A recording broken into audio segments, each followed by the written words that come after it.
Yabona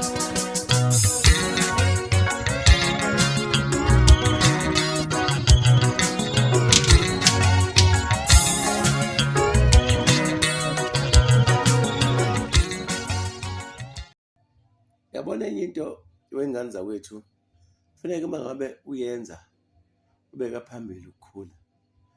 Enye into efuneka uma uyenza ulawulwe iminyaka osukuyona. Nale nsizwa le yakaNdlovu yalapha ngithi Mtuba.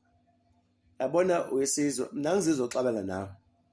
Angizile ukuzobukisa ngawe ezweni, angizile uzofuna i-trend ngawe. Kodwa kabe mina ngizokubonisa, ngizo-eda kulokhu ukukhulu onakho.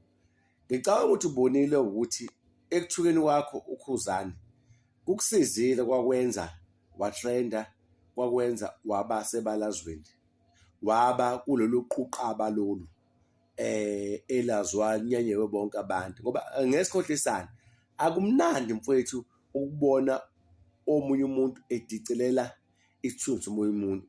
Akumnandi ukubona omunye umuntu efaka iparish edleni komunye umuntu. Thinteka noma ubani.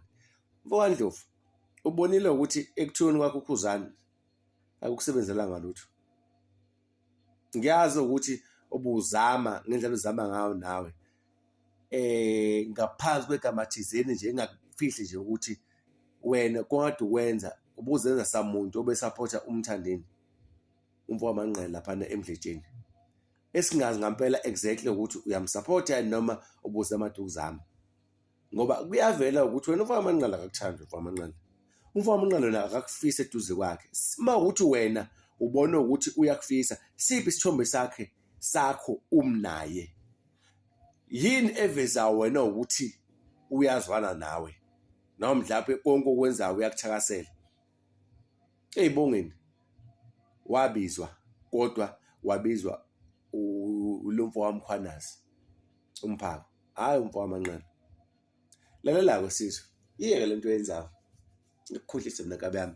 Iyeke lento oyenzayo.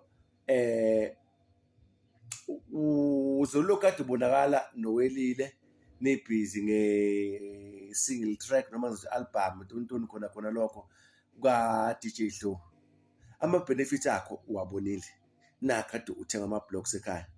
Nakho kade umanje urondo uyavuka ekhaya. Uyabona nokuthi manje ukuthi which is which ngawe. Mfowethu ngekukhohlise mina, ngekufihlele. Yenza into ezokusiza. U-social media uyakufaka imali, uyakhipha imali ephaketheni. Uyakwenza ukuthi uthandwe abantu, uyakwenza ukuthi unyanywe abantu. Ngane wethu, yekela lento yokuthi wena ufuna ukuze into zakuhambe kahle, funeka ukuthi uKhuzani, funeka ufake ihlabathi ephakathini kaKhuzani. Uyabona nje manje uKhuzani ukuthi ukude kakhulu kunawe. Uyabo, wena silokhu wasebenza wena. Silokhu wasebenza wena. Abafweni bayakhala ngawe. Awunayo indlu ekhaya wena. Wena uma ubuye ekhaya wena kufuneka kuphume iy'ngane endlini yangenhla ukuze kungene unilale wena. Awunasho umbhede ekhaya wena. Awunaso isho isiqamele ekhaya. Yabo, yenza mfowethu u-social media kufaka imali ephaketheni. Yekela nto yokuthi uKhuzani akusebenzeli futhi asoze akusebenzele. Ngicela ngane wethu, mina angishilathi angizizobukisa ngawe, ngizokubonisa kabi yami.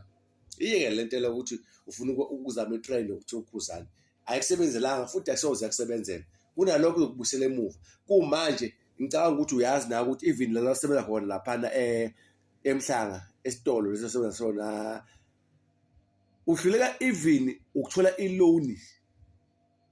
Udlula even ukuthola i-loan yokuthi uvuse ikhaya. Ikhaya lifile libheke wena. Even into engiyibuka njengamanje mina, even umndeni wakho usajabule ngawe. Even abafuni abasajabule ngawe. Mfowethu, yekela lento oyenzayo ngeke kusebenzele. Yenza okunye okungcono kufaka imali ephaketheni. Ngicela mfowethu.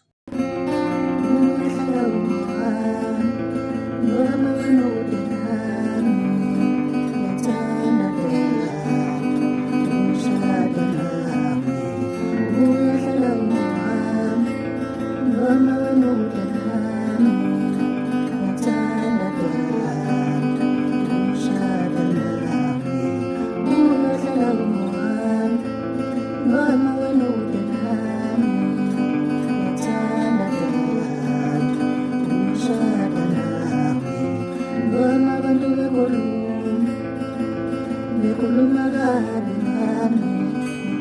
banake umshado nami noma balobe khuluma kabi ngicela ungabanaki